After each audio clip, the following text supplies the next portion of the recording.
Are you a new nurse and you're curious about which shift is best going to fit your needs and fit your schedule? Well, my name is Aaron Goulet and I'm here to break up the difference between the morning shift, the evening shift, and the night shift.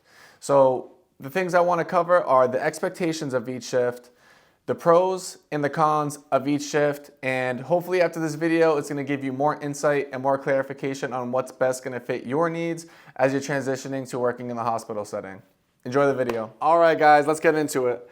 So as you can see, we have our three sections here: morning, evenings, nights, and we're going to break down the main topics of each shift. So over here on the morning shift, what you could expect is to be working with the moms. So this is going to be your soccer moms, the dance moms, bringing their kids to the recitals. They're going to talk about their kids the whole shift. Nothing wrong with that, but that's basically what to expect from my opinion on the different shifts. So this is where the moms are going to be at if you're interested. So 7 a.m. to 3 p.m. If you're doing 8-hour shifts, some people do 12, so it'll be 7 a.m. to 7 p.m. Depends on whatever hospital you're working at, but it'll still give you a good idea. So for the report, it says report SBAR. If you're in nursing school, you already know what that is, but basically that's situation, background, assessment, recommendations.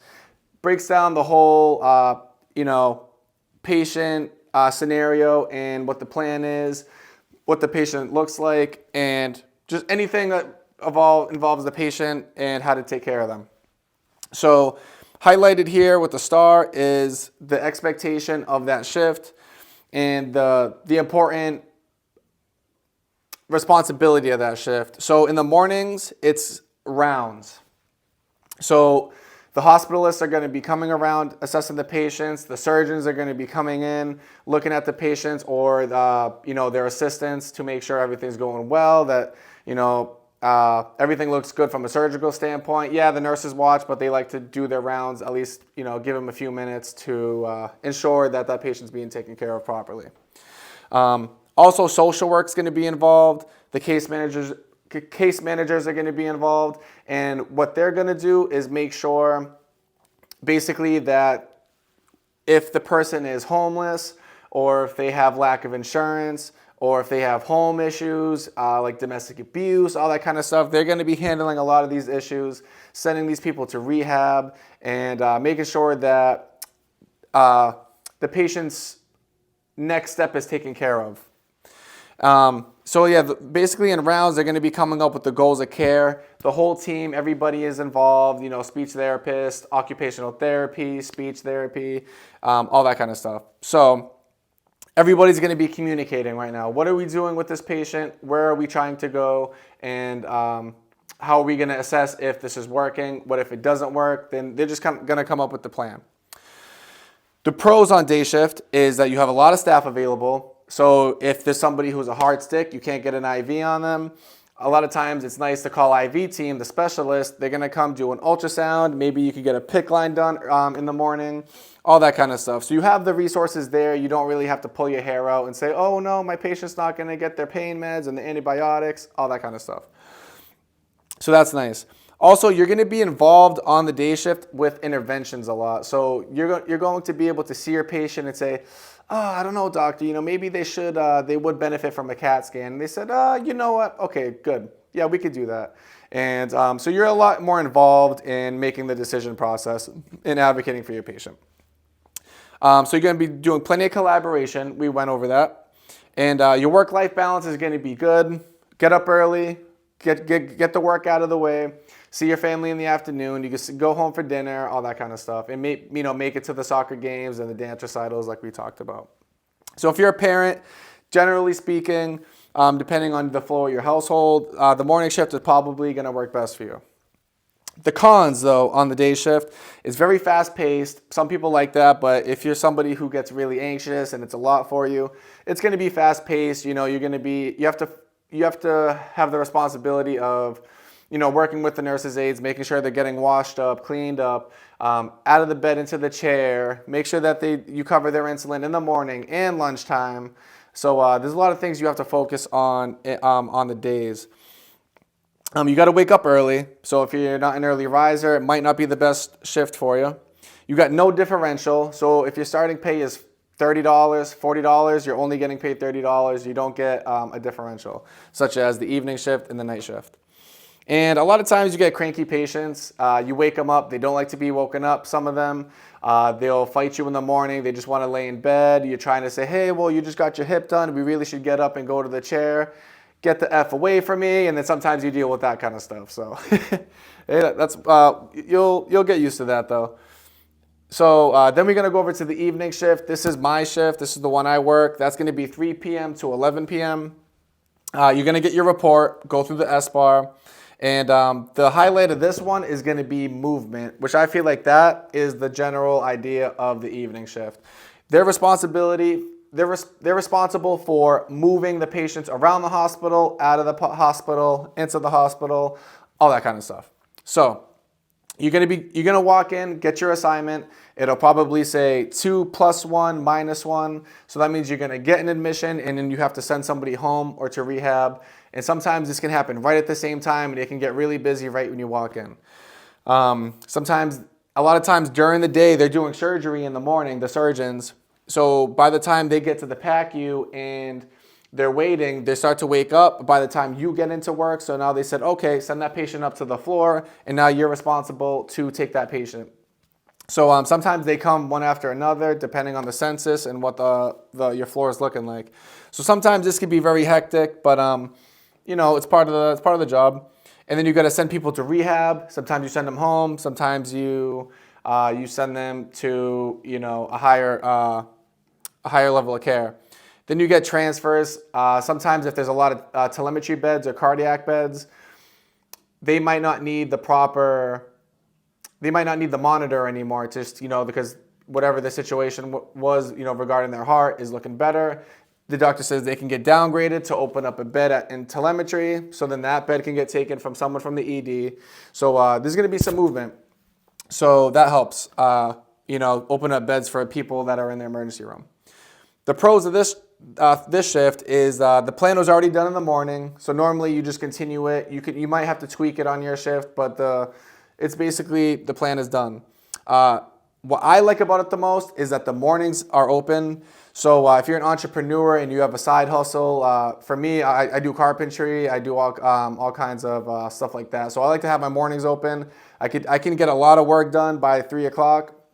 Well, really like 1 o'clock, but I could get a lot of work done, so I can get paid in the morning and work here at night. So you made a lot of money in the day, which is nice. Instead of just working at the hospital all day, you can only do that so long. You're gonna get burnt out if you're just in the hospital all the time.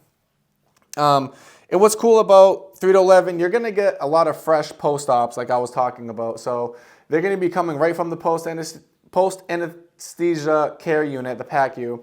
And you're gonna get the surgeries, the spine surgeries. A lot of times you see motor vehicle accidents that happened in the morning. People, shattered their femurs, their hips, their knees. They fell off a roof. So you get to see a lot of the cool stuff fresh out of post-op. And it's cool to be involved in that care. The cons of it, there's a high turnover rate. A lot of times you can make best friends with one of your colleagues, your fellow workers. And because it's 3 to 11, they try to get over it on a day position. They might go somewhere else for that position. So a lot of times we have issues with retaining staff on this shift. And you're moving a lot of staff around, and you're moving a lot of patients around. So that's the pros and cons with that. Another con for some people, I don't mind it, but you get home late. You're probably not going to get home till 11:40, midnight. I don't go to bed till maybe 1 a.m., 2 a.m., just depending on how the shift went and how my day went, if I'm tired or not. But by the time you shower, you're probably going to eat a little bit. So you're going to be going to bed late. And it's tough on parents. If you're working a lot on 3 to 11, you're going to miss a lot of sports and athletic games or any after-school programs, anything like that. So unless you have a spouse who's on opposite schedules, sometimes that's fine. But sometimes it's nice when there's 2 people at home and you guys can assist each other with the children. The night shift, the Walking Dead. These are my homies right here. But yeah, they can have it. I don't really like to work nights. I've done it a couple times. I'm not a big fan. So 11 p to 7 a.m., that's when they're mainly going to work. So the maintenance is the major goal of night shift. So we want to make sure that, I mean, they're not going to make too many changes on the night shift, but we just want to keep them alive until 7:05 when it comes to night shift. So you're going to be dealing with a lot of the sundowning patients, jumping out of bed. You're going to be monitoring them still, so you still have to do your vital signs. You'll be hanging antibiotics, pain meds, but you're not really going to give too many scheduled medications other than that. So the pros on the night shift, it's a slower paced usually. You know, some of my coworkers are going to say that and say, you said it's slower paced, and they're going to try and fight me or something. I don't know. But normally it should be slower paced compared to days and evenings. If, you know, with everybody sleeping, which doesn't always happen. There's less interruptions, so you're not going to have the nurse's aide calling you, the doctor, speech therapy, CAT scan. You're not going to have 20 people calling you at once, and the family members and stuff like that. The big one right here is more money. They make a lot of money on night shift. So you're going to get $0 for a differential, so that's in addition to your hourly. Evenings is going to make probably like $3 to $5, depending on your hospital you work for. At my hospital, the nights, you make $10 extra an hour because obviously, not everybody, obviously less people are going to want to work nights compared to days. So they give them a nice little bonus, $10 an hour.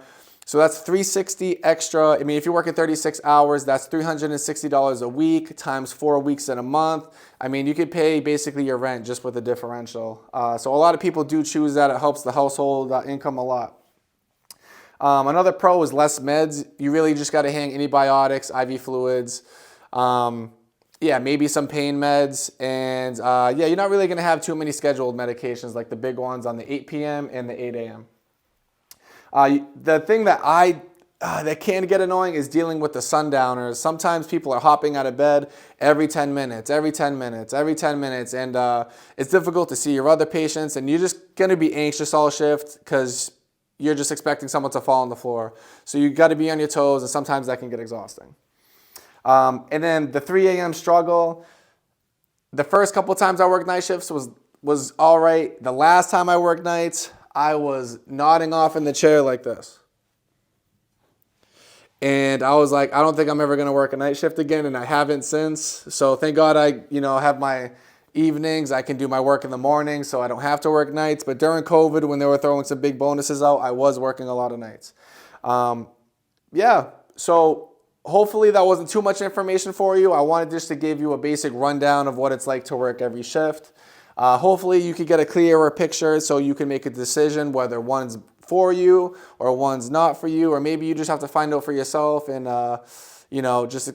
experiment. So yeah, I hope I helped you. And if you did like it, leave a comment, subscribe, share with your friends. Maybe you're in nursing school and you're just starting to maybe, plan for the future. So thank you so much. Aaron Goulet again, heading out.